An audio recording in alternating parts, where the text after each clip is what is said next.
Hey everybody, welcome to Did You Hear About This? I'm Bill. I am Scott. We got a hodgepodge show. It's a lot of shit thrown together in one bag. Yeah, just a whole lot of little things to talk about. That's cool. We do this once in a while. Yeah. I didn't bring much to the party. What did Are you still burning up from those chips?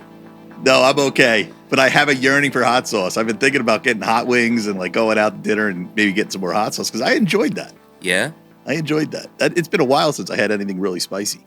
I had a recommendation. We should buy like the Hot Ones box set so we actually have like the actual season's worth of the 12 hot sauces that they use on the show. Oh, really? Yeah, but like that box is like $140.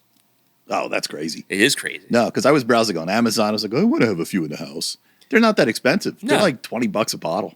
Oh, not even that. Yeah. The stuff I buy, a lot of them are like no more than 10, 12. I wouldn't spend $20 for a bottle of hot sauce. No? No. Did you get any feedback on our last show? I did. I had some questions about it.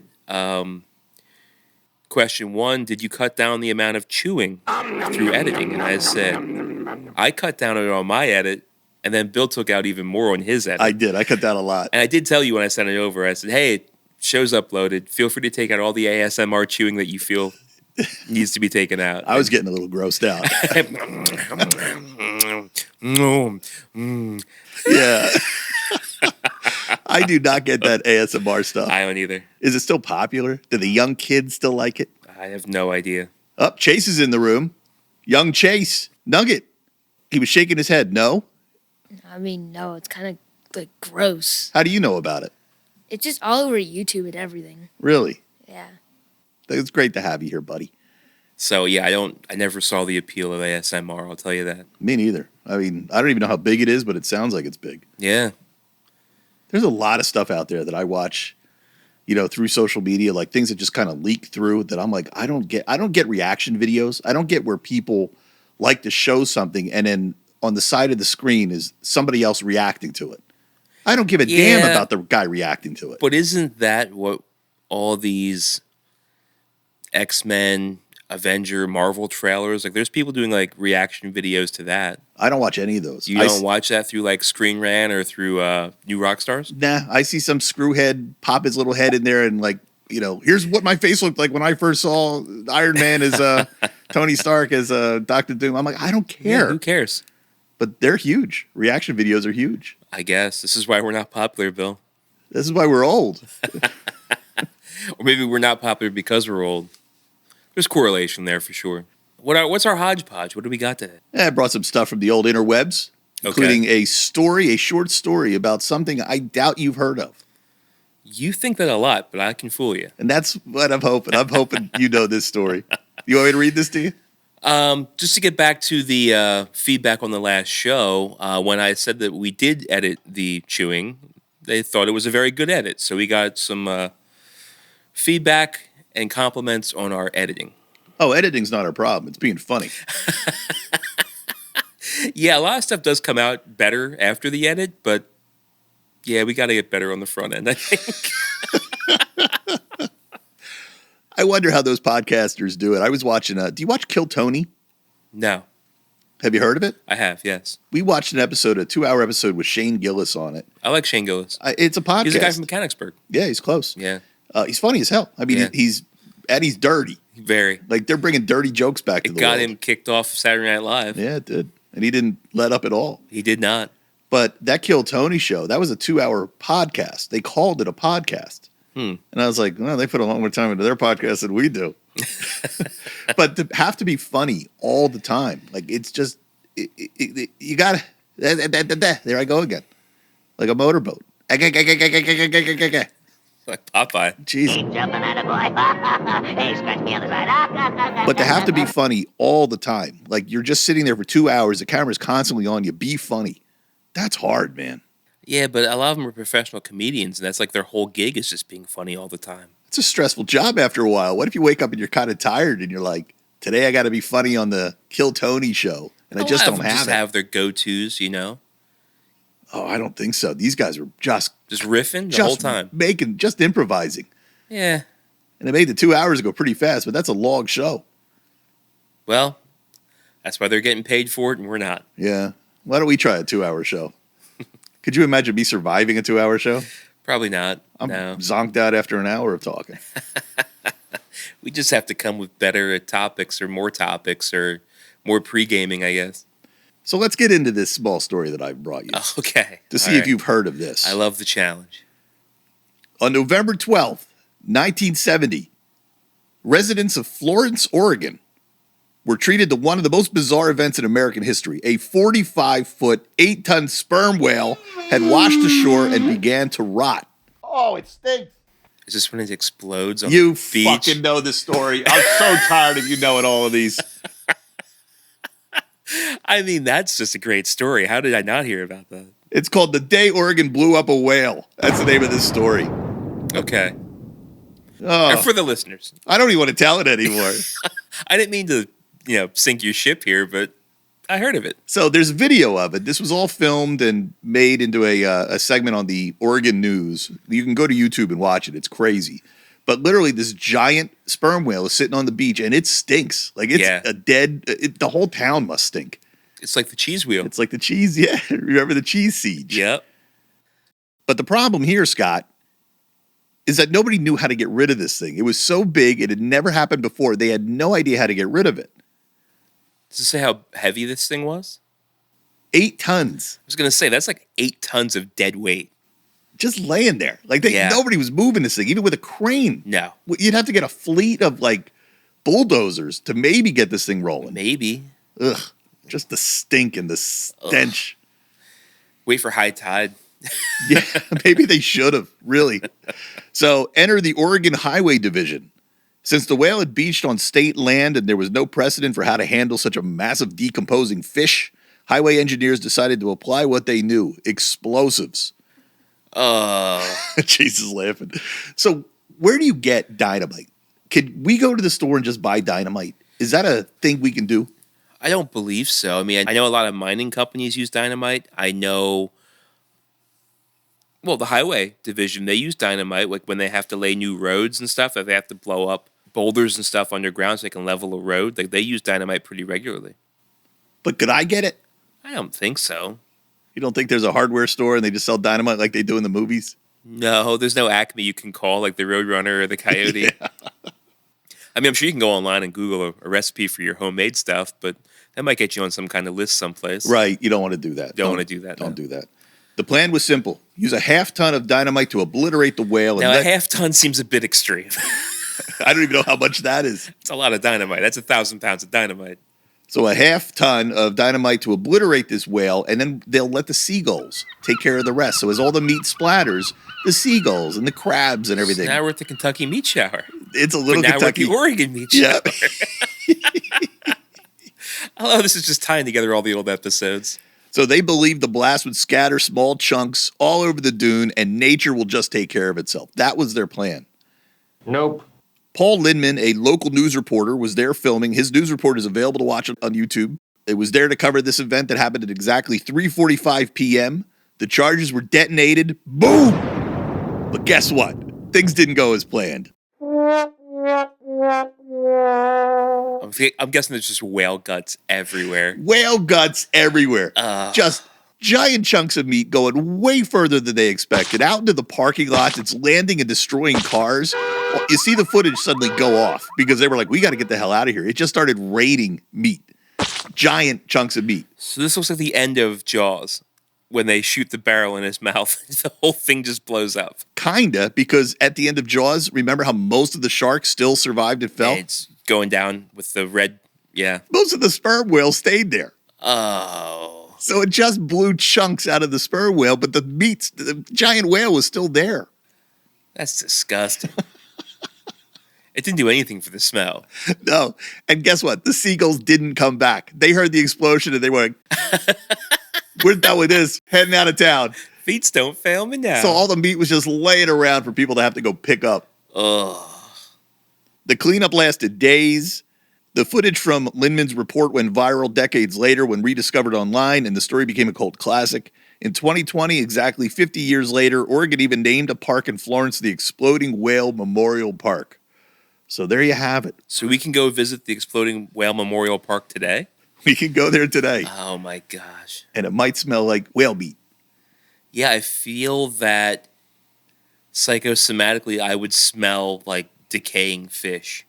Kind of like phobias, the mind thinks and feels the way that it thinks it should. So if I went to Exploding Whale Park knowing the backstory of Exploding Whale Park, I think my mind would convince me that I smell rotten fish. You may just smell rotten fish because, Well, it could be. That's nasty. yeah, that's pretty gross. But I like that story. That made me laugh. It's not really the story I thought it was. I thought it was going to be one of those where the whale washes up on shore and then just sits there and decomposes until like a bunch of methane builds up inside of it and it just blows up on its own.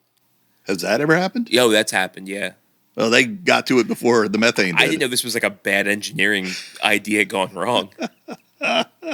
Wow. So I guess I did not hear about that, but that's entertaining nonetheless. You were pretty close. That was awfully close. Changing subjects, I got another thing that I discovered that I thought was kind of interesting. There's a guy on Kickstarter, and he's trying to make a movie. You know how Kickstarter works? It's like, I got this idea. If you guys have to, like, set your limit, and then if you get to that limit with donations, then you go to the next phase. Yeah, it's a donation platform. Yeah. But it allows people to make things like software, make things like games, make things like gadgets around the house, make things like movies. So it's like GoFundMe, but with a business focus. Yes. Okay. With some kind of commercial focus. Right.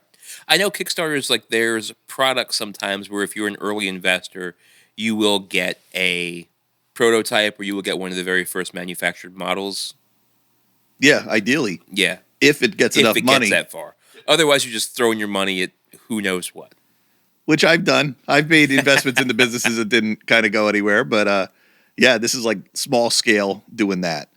And there's a new one out, a new Kickstarter. It's a movie Kickstarter, and it's called Stan Lee, The Final Chapter. Have you heard about this? Did Stan Lee become public domain? This is going to be a horror movie? No. Oh, okay, good. Okay, good. It seemed a little too early. Well, you know what? I'll let the trailer explain what this thing is about because it'll do a better job than me doing it. This is the Kickstarter trailer. This is the Kickstarter trailer. This is amazing. My name is John Bullerjack, and for the last 4 years of Stan Lee's life, I was his assistant, his confidant, but most importantly, his friend. I traveled the world with him, witnessing firsthand the incredible highs of his legendary career, but also the heartbreaking lows. Stan spent his final years enduring mistreatment, manipulation, and betrayal at the hands of a few very bad actors. Is there any way to get us out of that San Francisco thing? Or do you feel we gotta do it? Gotta do it. At the time, I didn't have the power to stop it, but I did have a camera and I filmed everything. Whoa, watch out! Sorry.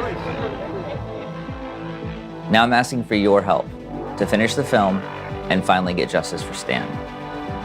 This documentary includes firsthand accounts from key witnesses, including comic book legends like Rob Liefeld and Roy Thomas, as well as many others who saw the chaos and unethical acts. This isn't speculation, it's all on camera. Undeniable. This is old Stan Lee coming at you. No, you're not old. Irrefutable. I thought I was finished, but apparently I'm not. No ambiguity. With your help, we can finish the film, expose the truth, and give Stan the justice he deserves. So I heard things about Stan Lee towards the end of his days. There was like relationship issues with him and his daughter. There was money issues. Money. Everybody was after money.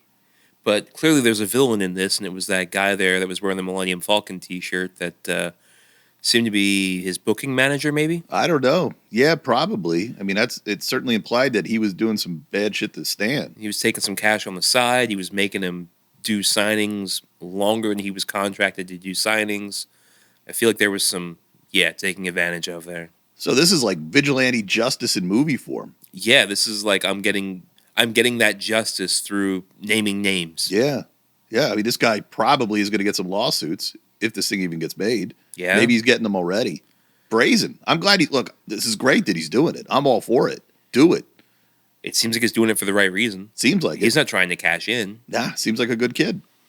Now, when the lawsuits come and I'm a producer for this movie, am I also getting named in the lawsuit? I don't know. It's possible. What exactly am I signing on for here? Could you imagine every Kickstarter gets sued for contributing to the production of this documentary? Oh, man. There was also talk a lot at the end there where Stan Lee was taking credit for characters that he truly didn't create.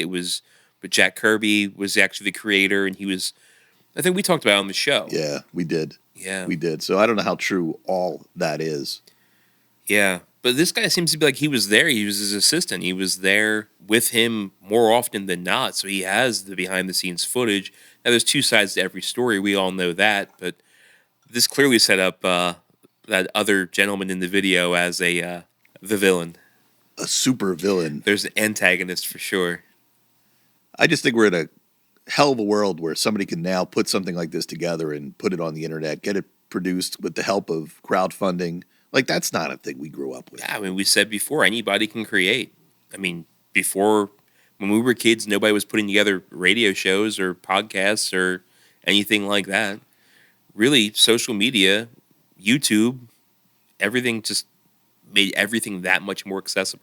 I mean, we always had our musicians making our own little albums, and they were all terrible because we were using little, 8-track tracks, Tascams. 8 reels, yeah. And, student films were always being made, but nobody ever saw them. No. I mean, they didn't really get passed around. Well, there was never any outlet for them. There was never any market for them. So one of the things that I brought as a news story kind of ties into how cool this technology is. Remember Napster?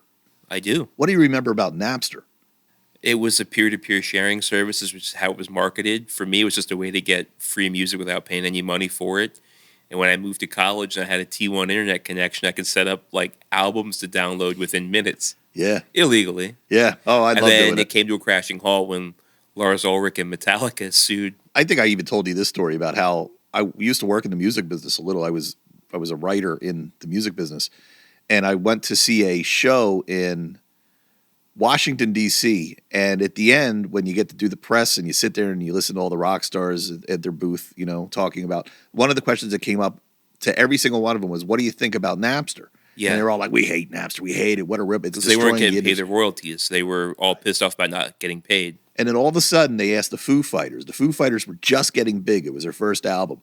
And they asked Dave Grohl, he's like, we love Napster. He's like, we don't make any money off our records. So, it helps our fans hear our music and then come see us on tour. Yeah, and that makes sense. I thought, oh my God, you guys are going to get your ass kicked by all the other rock stars walking around here, and you say that. It was a forward way of thinking, I think.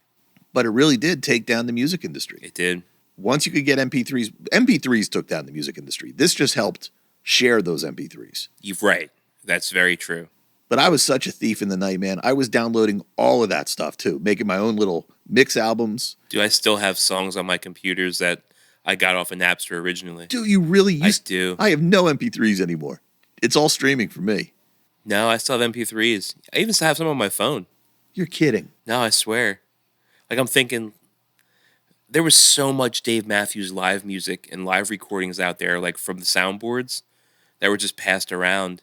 And I still have some of those recordings. I have, I remember I downloaded, Rusted Roots, Send Me On My Way. I never bought that album, but I fucking have that song. Yeah. It's a lot better than waiting for it to come on the radio and then catching it with... It's a record button on the tape deck. Right, like we used to do with cassettes. Yeah.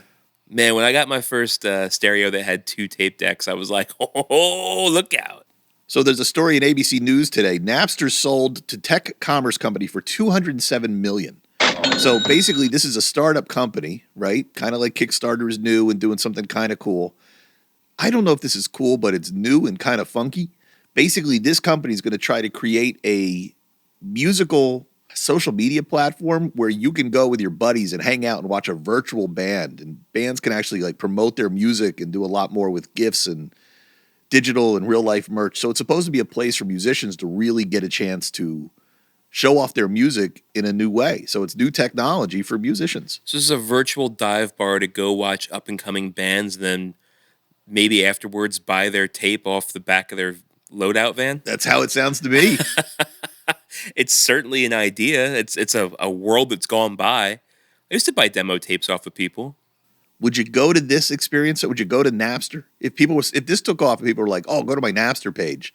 We're going to be performing tonight at 8 o'clock. See, that's the thing that I wouldn't be able to get behind is being there at a certain, going to a virtual concert. No. if you post your virtual concerts, I think the fact that when I was watching on Musora and Tiny Desk concerts for weeks on end 2 weeks ago, I mean, I'm certainly more than willing to watch music on television. But if I have to be there at a certain time to watch it, I don't know if my evenings aren't that well structured that I can just take time to go to a virtual concert. What about in a virtual room where you got to put a headset on? Like, I guess they're banking on that finally taking off. Like, Chase, you use the Meta Quest, right? You like it. I hate it. I hate the experience. I couldn't imagine sitting there with a buddy sitting next to me wearing one of those dopey helmets, and I'm wearing one, and we're like checking out a Send Me On My Way concert or. They did a live concert on Fortnite with Snoop Dogg, didn't they? Yeah, they did it with Snoop Dogg and Ice Spice, I think. The shooting game? The Call of Duty Fortnite. game? No, Fortnite, yeah. What, are you shooting and all of a sudden there's a concert in the middle of the field? So there's you have to load in at a specific time, and it was live at New York too. So you could go to New York and watch it, or watch it on Fortnite. And yeah, you'd have to load into a specific time to get into a specific lobby to hear the music. Yeah, see this Napster thing, this is technology for Chase. It had live, everything. Everything was live. I just can't imagine doing that. Hell, I can't even imagine leaving the house to go to an actual concert anymore. Yeah, but the other thing these kids do, if there's a new episode or a new era, what do they call them, Chase, in Fortnite? A new season. When there's a new season, they will log in at 9 o'clock to be the first to download and play the new season and get the new skins and the new characters and all that. So they're a lot more regimented in their entertainment than I think what I am. Because think about how we've gotten away from regimented entertainment. You used to have to tune in at 8 o'clock on Sunday to watch the new Simpsons. Now you just stream it whenever the fuck you want. I think I've gotten so used to that for me to go to log into a live concert, I don't think I'm down for that. Yeah, I was thinking the same thing. We have YouTube, it works great. Right. And we had Second Life, and we had experiences like that growing up. That was around in the 2000s. Yeah. It didn't stick then. I don't know that it's going to stick now, but I'm kind of thinking, well, we're old fogies. Maybe this is right for the young people. Maybe now is the time for this kind of thing to take off, if it worked on Fortnite. Yeah, it's funny. I was just watching a YouTuber going around to old locations where he saw concerts growing up, and he was talking about how these were punk bands and bands that some of them got big, like Green Day was one of them, but Bouncing Souls was one where I've heard of Bouncing Souls, but they never made it huge, And he was talking about how, oh yeah, I sat with them out behind, the venue after their concert, and I bought one of their tapes, and I went to the car, listened to it for 3 hours straight, and it was just that world, that opportunity, that market's not there anymore. Yeah, it's totally different. Completely gone. Yeah. So this could be a virtual version of that. Maybe this is getting back to that grassroots kind of not huge bands becoming bigger with the help of technology. But to buy the Napster name that only old people remember for $207 million, which ain't chicken scratch. No. But who else would be yearning for that experience?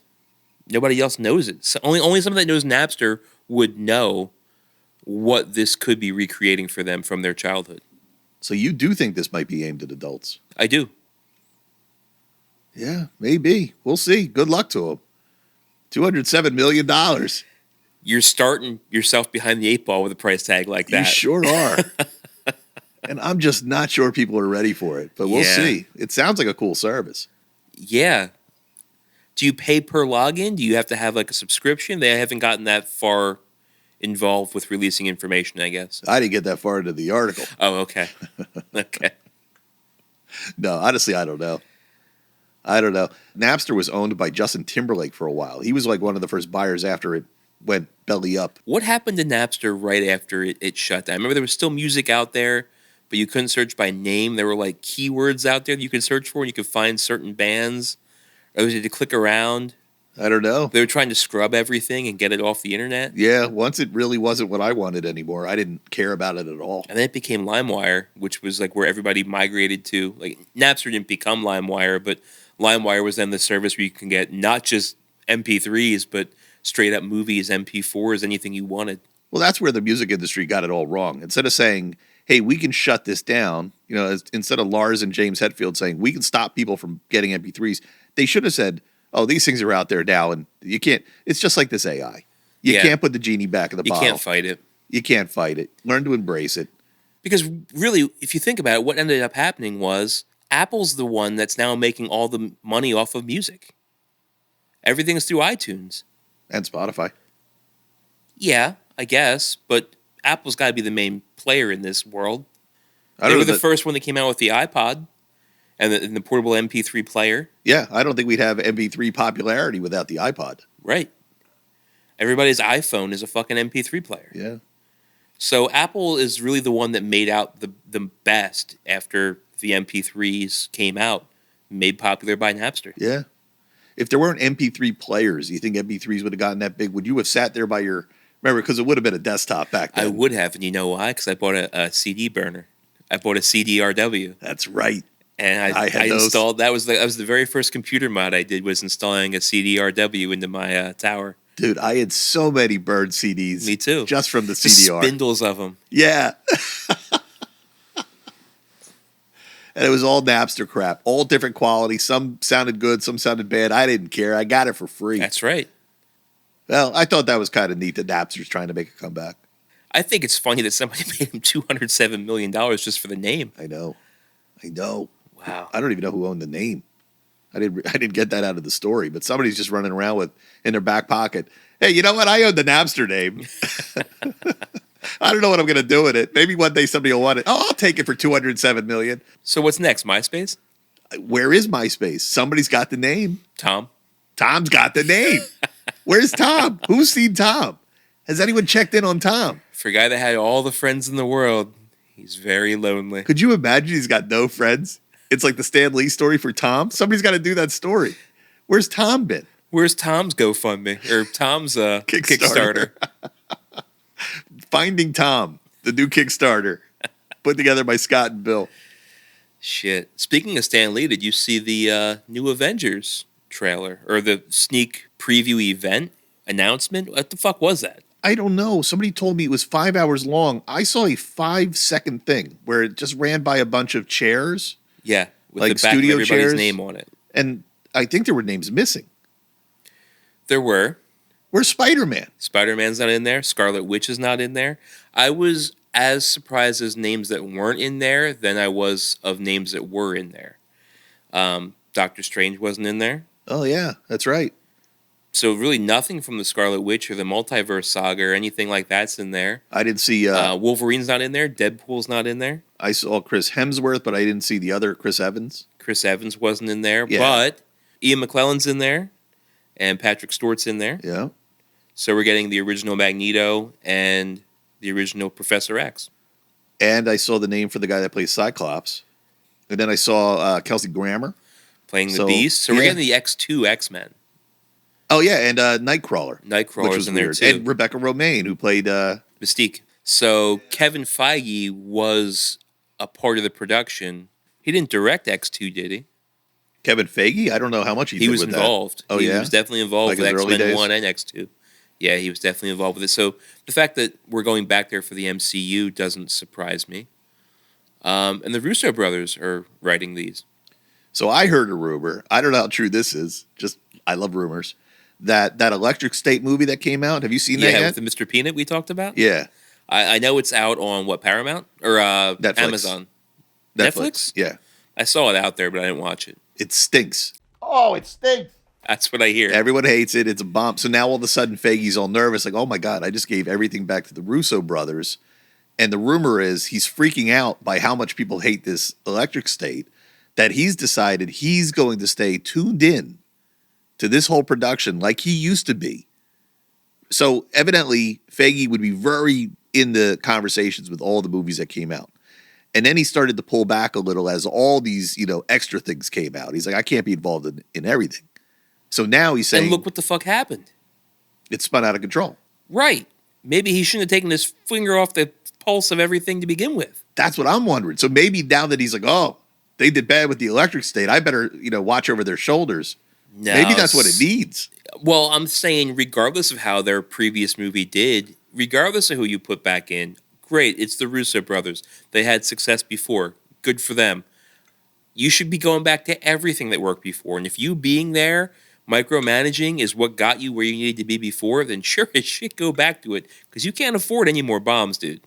No, this has to hit. This has to be a big one. This has to work. You went back to the same writers. You went back to the same actors. You're going back to combine the X-Men and the Avengers. It sure as shit better hit, man. Do you know when this is supposed to come out? I don't. And there's two of them. It's Secret Wars and it is... Doomsday. Doomsday comes out first, I think. I think so. I haven't heard anything about Secret Wars. No. I did hear that they finally leaked some information. I guess there's certain leakers out there in the Disney world who get it right more often than not. Okay. That they're working on a Young Avengers type thing, like we've always speculated, but they're calling it the Challengers or something like that. Champions. The Champions. Okay. Some new thing. So they're going to work on that. I'm watching this Daredevil. I'm telling you. I was going to ask if you're still watching. I'm not having fun. They killed the kid. Almost killed the kid. Yeah. Do you know which one I liked? So they did a double drop this past week. Right. Episodes 5 and episode 6. I really liked episode 5. Oh, I hated it. Why? I was so bored. He was like in the bank robbery. He was stuck in the bank robbery. Talking to the Miss Marvel's dad. I'm like, I didn't care that it was Miss Marvel's dad. I liked that it didn't really have to connect to anything else, and I knew it was going to lead to him going back to being the Daredevil. Yeah, I was just bored. No, I was I like, like what's that. he doing here? I like that. I need more Daredevil, not more Matt Murdock. I liked him being smart. I liked him outsmarting people. I liked him not just moping about the death of a friend. I'm not going to spoil anything for people that are still like waiting to binge it all at one shot. Like everything's just been so goddamn mopey lately. It seemed like it was like a lighthearted, fun episode. Well, this is a spoiler, so if you're all, concerned with spoilers, definitely fast forward a bit. But at the end of episode 6, you see him in his costume again. He's like, fuck it. And he's back. Right. And he's back. This is what all this, we went through 5 episodes of this build-up, and finally he's back. He just snaps and goes, fuck it. Fuck it. Yeah. And that's it. Because he had to save, like, what? Is that kid, like, what, 14? 15? Yeah. But still, it's like, I don't know. I'm just not having a great time with this show. I was hoping for way more. We have, what, 3 more? We have 9 episodes. We have 3 more to go. Do we? I have no idea. Yeah, 3 more to go. I mean, I'm just not that into it. Well, it's because for 5 episodes, Kingpin's not Kingpin and Daredevil's not Daredevil. Who the fuck tuned in to watch Mayor Wilson Fisk and attorney Matt Murdock? Nobody. We wanted to see fucking Kingpin fight Daredevil. Yeah, that's it. We didn't get it until this week. Yeah, I was going to say. And we still didn't get the two of them fighting. They saw each other in the beginning of the series, and they haven't seen each other since. Nope. Yeah, I'll wait till they drop a whole bunch of them, and then I'll binge them. But this whole, I want to be excited for the next week's episode, and this just is not working for me in that regard. Yeah. Well, we got 3 more this season, and there's a season 2 already greenlit. Oh, I hated I'm Miss Marvel's dad. What a coincidence. I happen to be another major character in the Marvel. He never said that, and Matt Murdock never acknowledged that he knew who that was. Well, she had the pop doll. Yeah, he showed him the Funko Pop just to convince him to show him who she was, and he was like, "Oh, very nice." Oh, I see what you're saying. Yeah, he never did say my daughter was Miss Marvel. Yeah, he never said my daughter's Miss Marvel, and then Matt Murdock never said, "Oh, I know who Miss Marvel is." He was like, "Oh, I'm not familiar." That coincidence factor, I can't stand that in a movie. Well, episode 6, Wilson Fisk is at a fundraiser event, and everybody's like, all these rich elite people of New York City are kind of shrugging him off. The one guy was the boyfriend of the Avenger girl's mom. Was that?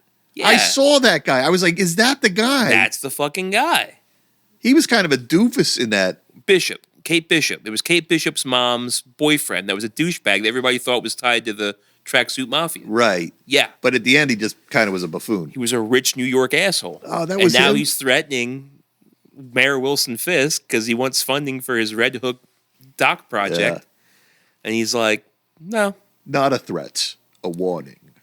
Right. Yeah, that guy. All yeah, right. that's him. All So right. there's a couple MCU connections in this, but loose ones to not very successful shows or movies. You know who you didn't see in the big Doomsday reveal? You didn't see Captain Marvel, any of the Captain Marvels. No. Any of those characters. Daredevil, Punisher, none of them are there. Yeah. Spider-Man, nope. Nope. Now, people are saying that Spider-Man might end up in the Secret Wars and not in Doomsday. I don't know, man. I want to see Spider-Man in everything. I'll hate to watch Doomsday without Spider-Man. But now again, here we are. We're adding how many more characters into a 2.5 hour movie, 3 hour movie? We can't have any more 4 hour movies. Well, that's what we were talking about before. I don't remember if we were talking about it on the show or not, but it's like you're going to have all these characters. They can't all get speaking roles. No. Right? You can't. There's just too many people. You just got to see Moon Knight fly by and be like, oh, there's Moon Knight. I forgot about Moon Knight. Yeah. Shit, where's he been? I heard Scarlett Johansson was supposed to be in this thing. That name wasn't on the chairs. I don't know. But what happens if this Fantastic Four movie bombs? That's going to be crazy. Has Pedro Pascal had a bomb yet? Yeah, he was in that Wonder Woman 1984. Oh, he was the bad guy in that, yeah. That was a stinker. I still want to blame DC and not Pedro Pascal. He was a little corny in that movie. But I mean, you can blame the production. I can blame the role or the writing, for dressing him up as an 80s type of rich guy. Yeah, it kind of put him in a bad... even the best actor can't act his way out of that one. Well, speaking of Disney and Marvel, Disney also owns Star Wars. So I got a news story about Andor. So Andor 2 is coming out. Everyone's getting excited about that. Is that April 4th? I don't know. April 7th?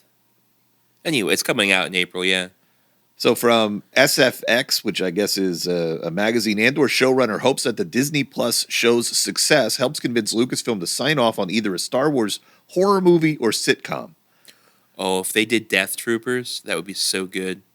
They're kind of getting into like a little bit of horror stuff with the end of the Ahsoka Tano series when they had the stormtroopers that were like zombies. From the Night Sisters. I forgot about that. Yeah, we were kind of getting there. It'd be cool if we had just a straight up series of that, though. I'd be for that. This Gilroy guy, he says, in Marvel, you can do that. You can have a horror movie, and then you can have a silly kids movie, and you can do all these things. Why can't you do that in Star Wars? Well, I'm a traditionalist. I'm like, don't do that. I don't want a sitcom Star Wars. Not in the canon timeline. Star Wars. Yeah. I wouldn't want that. But I don't know. He likes that this could happen. He's like, let's open up the idea of doing more Star Wars stuff like that. Pass. The thing I read about Andor was Diego Luna said that he hopes that when somebody finishes watching Andor Season 2, they just go and watch Rogue One right away because it's going to tie right into it, like almost beat for beat. I could see myself doing that. For watching sure. that again. Yeah. I only saw that once. I remember it was great. I just never went back to it. I watched it a couple times. And what was the story with that? The director who did Godzilla did that movie, but not all of it. He got pulled out of that too. Somebody else came in and replaced him, kind of like Solo. Oh, no, I think he finished. He did? I think so he did finished. All of Andor without interruption. Correct. Oh, okay. Never mind. No, what you're thinking of is like Solo had 3 different replacements and it ended up finished up by fucking Opie. Right. Ron Howard. Ron Howard, yeah. Yeah. I could have sworn Rogue One was twisted up like that too. I don't think so. Was it Garrett? Garrett Edworth. That's his name? Garrett Edworth or Edwards? Gareth Edwards. Edwards. There you go. But yeah, I mean, it was a great story of the creation of the Death Star. That's no moon. It's a space station. That's what we need more of. Spin-off stories that are good.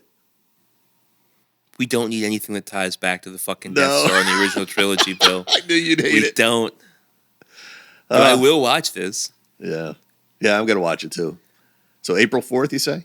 The 4th is a Friday. I think it starts on Tuesday, maybe Wednesday. So I don't know. It does come out on April 4th. The Minecraft movie starring Jack Black and Jason Momoa. Whoa, Chase, you had your hands up right away. You knew what he was going to say. Yeah. You're looking forward to it. Yeah. You're really looking forward to this movie. Mm-hmm. You saw the trailer and said, I got to see this. This is a must-see film. Well, the first trailer looked absolute garbage. But then after they released all the trailers, it actually looks like pretty good. I can't believe what you're saying here. I got to watch the new trailer because I'm missing something. What looks good about it? Jason Momoa's hilarious costume? Oh, Jack Black as a pig? Jack Black is Steve. I don't know. It just like the storyline looks pretty interesting. I thought he was a pig. I don't know anything about it. No, he's like the main character. Oh, yes. I thought he was an animated. I'm so confused with Jack Black. I only know him as voices anymore. He's Kung Fu Panda and he's that little robot in Borderlands. So he's actually a live actor in this one. So it's him and Jason Momoa. And those are the two main stars in this Minecraft movie. Yes. I won't be buying a ticket to this, sir. There are some other kid actors in it too that are just there so that they can be talked to and, just there for exposition so the audience can understand what the fuck is happening. Yeah. For us old guys. Well, I hope you enjoy it. Whenever that comes out, April 4th. April 4th, yeah. So we'll go check that out. So that's it. Yeah, looking at my collection of stories here, it was a slow news week, so I don't really have a whole lot to bring to the table, sir. And honestly, today's opening day for baseball. So when I left the house to come down here, Phillies were tied 3-3 going into extra innings. So I have to go watch that. So we're going to call that a show. All right. So thanks, everybody, for listening. Tell a friend. Hope you enjoyed it. No ASMR chewing for those freaks out there that enjoy that thing this week. But we'll talk to you next week with some more news, maybe more exploding animals. We'll see where we end up. See you then.